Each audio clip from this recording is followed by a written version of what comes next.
Here it is, the #1 contested vehicle between Craig and I for the last 3 years running, the Mazda CX-9, the guaranteed vehicle to make us argue about something. Here it is. We're about to get into all the reasons why that is and is not, but most importantly, I want to stress the importance of how beautiful this thing is, how good the paint quality is, Mazda's killing that, and how nice it is to spend time in it. Now, all that covered, let's hop in the interior and see what it's all about. Welcome to the interior portion. What we have here is deep chestnut brown with Napa leather in the first and second rows, which is interesting because a lot of cars you don't get it in the second row. All that to be said, here's the point of the interior. In this segment, the 3-row crossover segment, this is the best interior. It just is. It's the nicest feeling, most premium, luxurious feeling interior in the segment. Now, you may have other interiors that are bigger, more spacious, more functional, but that's not what we're talking about here. We're talking about, do you feel luxurious driving around in this? You do. Mazda has nailed it. It is soft touch, premium touch points throughout the cabin. Genuine rosewood trim around the center stack.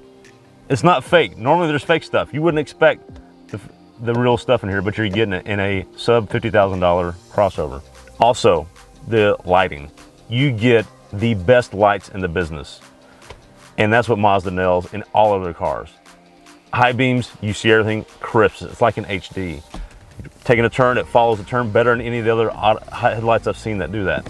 This is just a nice place to be. And with that, let's see what makes it tick under the hood and in the suspension. Behind me I have the PY VPTS, also known as the Skyactiv G Turbo. Basically, we've had this motor since 2012, but we added a turbo not too long ago.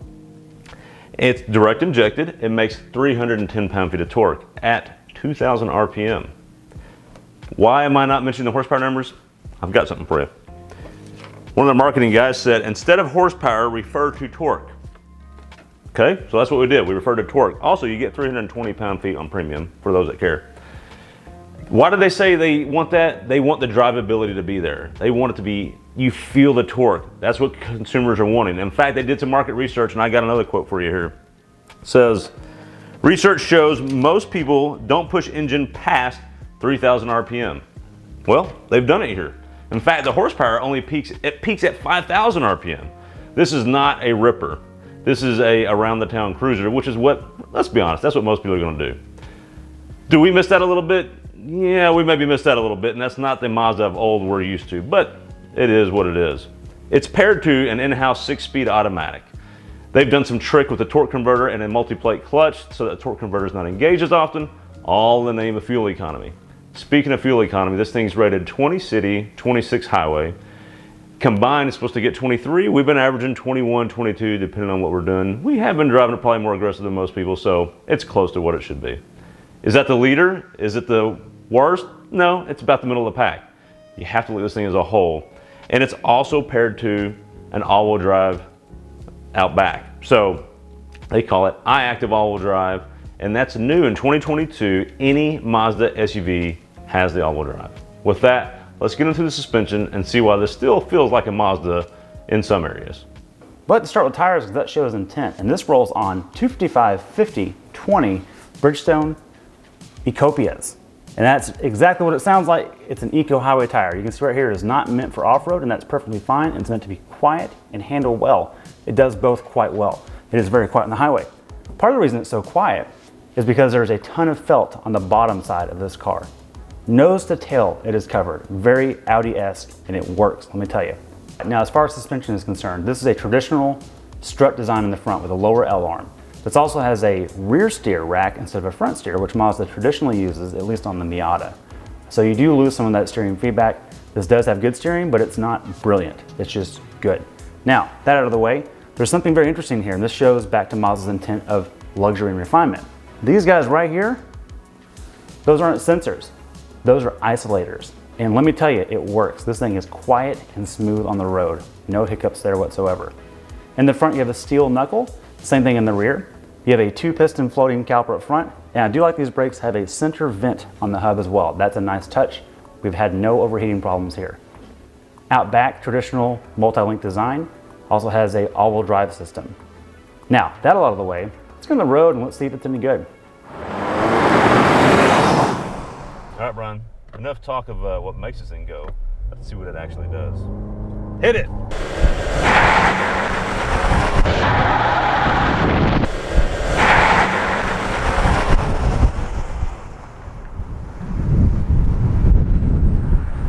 Oh, wheel spin. Oh.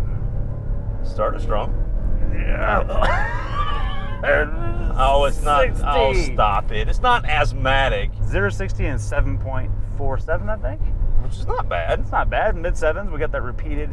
Happy with that. Look, it's not the quickest in the segment. It's not the slowest in the segment. Yeah, it's about right. Yeah. Now, driving for an intended purpose, let's start there, and then we'll go through just actual driving. Hit it. Your thoughts? Do you think it's good? Do you think it's bad? I think Mazda has nailed what they tried to achieve. I completely agree with that. We talked about that in the shop yes. with the way the power numbers come in. But, okay, that's out of the way. This is our most controversial car. We'll talk about all year. Yeah, let's get to it. How do you think it drives? All torque, no horsepower. That was the objective. I'm okay with that. If that's the objective, I'm not okay with that, knowing what Mazda is capable of and has done brilliantly in the past. But Mazda's trying not to be that anymore. I get it. And honestly, it's like losing a dear friend, is what it feels like. Now, all that being said... But you have a new friend. You do have a new friend, exactly. Okay. Ride is about right. Mm-hmm. I think it handles good, not the best in the segment, but in the top 3 for sure. Yeah. And I think it's very quiet on the highway, which is a big surprise from Mazdas of past. That's a good point. Major improvement. And I think that's the key to this whole car, is it's just a nice place to be. It's comfortable. It's a comfortable spot. It is. It's not going to be the winner in anything with fuel economy, No. with handling, with performance numbers, space. It's not the winner in any of those. No, but it's as a balance. But as a complete package, Yeah. I don't think it's terrible. Totally agree with that. I think that's really all there is to it. The turn-in feels, I want to call it the Highlander XSE we recently had. Yep. I feel like the suspension tuning is very, very similar. I think they may have just copied each other's homework. That's how good these two are. Okay. All right. The turn-in on center is slower in this compared to the Toyota. It makes it feel like it handles worse than it does. Okay. That being said, I have hucked this thing into a full-on flat spin, and it will oversteer using the power split to the rear. Okay. At launch, it has a lot of wheel spin in the front, which is odd. That's really all I have to say. All right. I think that's enough. To the hill. No, Oh, no? approach angle's too low. It's not even more But it's all-wheel drive. It It's is all-wheel standard drive. all-wheel drive now, so. Which is good, but it's not going to cut the approach angle. Not going to Oh. happen. We're going to rip the nose off, which Okay. you like to do, apparently. To the final comments. Final comments. That's some good coffee.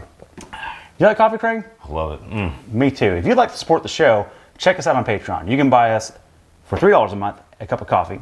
Or if you want to get both of us a cup, you can do a thermos, which is $5 a month. Ooh, good move. And that covers the entire chute. Yep. For coffee. Should. Usually.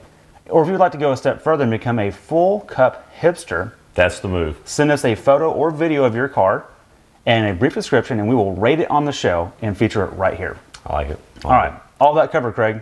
Speaking of hipster scores, let's rate this one. I like 3, it. 2, 1, 5. What? Actually, I think we're both right on this one. Do you? Here's the deal. Listen, there's no overlanding. There's no Yeah, no adventuring. points for that. As much as they're trying to Although do you could overland in it. and they're trying to do the Subaru thing with the defrosted wipers and the standard all-wheel drive across the board, lineup. It doesn't have any of those vibes going on. The approach here. angle on the Just nose not- is just too low. We couldn't even do the hill test with No, it. couldn't do But it. that's not its goal. Nope. If you live in a snowy climate, this will be great, though. So who is this car for? Realtors. Yeah, that's Yeah. it. It's for realtors. That's because there's a center console on the second row that makes it not ideal for families. Mm-hmm. If you're trying to get to the third row, you still have to flip a seat forward instead of walking through Yeah. it. It's not the best people mover, despite it being right. a 3-row But crossover. it is really nice. It is really nice, and that's the other thing it's for. It's the alternative pick in this segment. Totally. You can put adults in the second row, and they're going to feel like it's a premium spot, not a kid spot. So that is the difference. And these puppies fold down, all the realtor signs you need. And in closing, here's where I think that we're at with this particular vehicle. In this segment, you've got Highlanders, you've got Pilots, you've got Tellurides, you've got Subaru Palisades, Ascents, Palisades, Ascents, Explorers. all that fun stuff. You got Jeep Grand Cherokee L, possibly.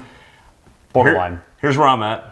I would rank the Telluride number 1, this number 2, but I would personally buy this one for myself.